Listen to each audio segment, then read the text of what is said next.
We will not force you to subscribe, but we will ask politely and ever gently to tap the like button. And if you do subscribe, welcome, and leave a greeting in the comments and we shall reply. Then click the notification button to never miss our videos, and like this video to help us make more content you love about our amazing continent. Let's dive in. So if the MCU version of Wakanda was real, it would actually be called the Kingdom of Wakanda. It would be situated in East Africa, with Birin Zara being the capital city. The currency used will be the Wakandan dollar, and the major languages spoken would be Wakandan, Yoruba and Hausa, though they could also speak Xhosa and Swahili. It would be a constitutional monarchy, meaning though the king is a ruler of the country, he still has some limits to the power he can exercise, as he has a council of elders to help him in day-to-day decisions. These decisions would be made at the royal palace in the capital. His famous bodyguards, the Dora Milaje, would be from different tribes of the country, undergoing immense physical and mental training to always protect the king. As far as healthcare, Wakanda would employ the universal healthcare system, with all citizens having special beads that monitor their health at all times. This ultimately means the life expectancy in Wakanda would be high, as it would be the foremost nation in the world when it comes to technology, derived from Vibranium. Speaking of technology, Wakanda would have discovered so much that the known world is still looking to discover, like the cure for cancer and modern forms of communication. The flag of Wakanda would get its inspiration from the Pan-African flag, with a panther in the middle. Upon the revelation of King Tchalla about the nation and its vibranium, the world would definitely change, as there will be different reactions to this. There will be some Africans who would relish the idea of a super advanced country on the African continent, and will be looking forward to booking their next ticket to the country.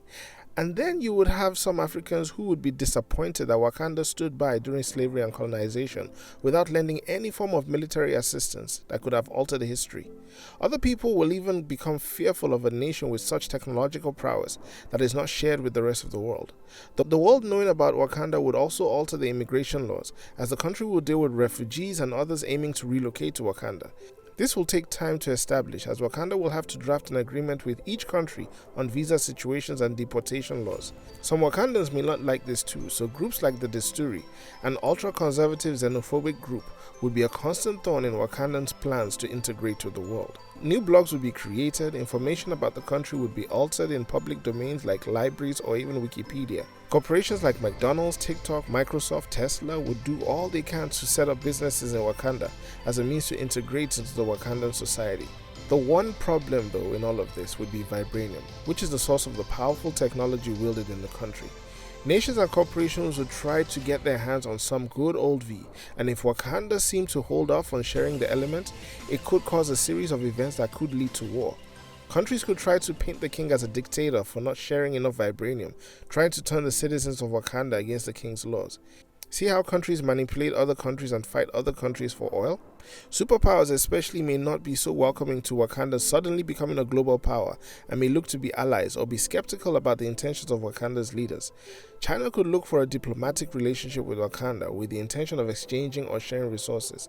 The AU could always look to Wakanda to solve disputes on the African continent, and the UN would elevate the status of Wakanda at its gatherings. The regulation of Wakanda by the government would be tested, as 1 gram of vibranium is $10,000 and with a few people actually having unregulated access to it in Wakanda, this would create a strong black market of illegal distribution of vibranium to other countries. The King of Wakanda would not be as active as seen in the movies and comics, as leading a nation will take a lot from an individual. Reality is a special forces team of Black Panthers could be the solution. Another reality is the kings of Wakanda would die often in battles and peacekeeping missions. Though the technology of Wakanda far surpasses that in other countries, the king could still perish from explosions, gunshots, poisoning or accidents. As far as his views to the world, one cannot determine what the average Wakanda would think of the world.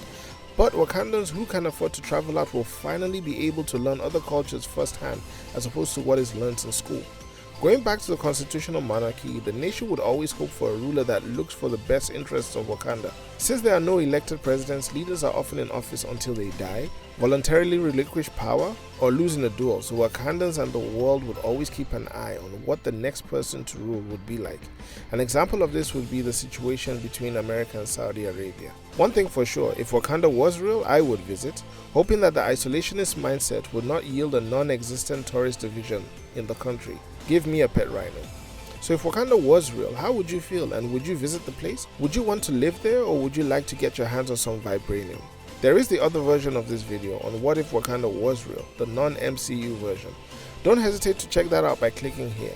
Subscribe if you like this kind of content on Africa. Till then, brothers and sisters, stay safe.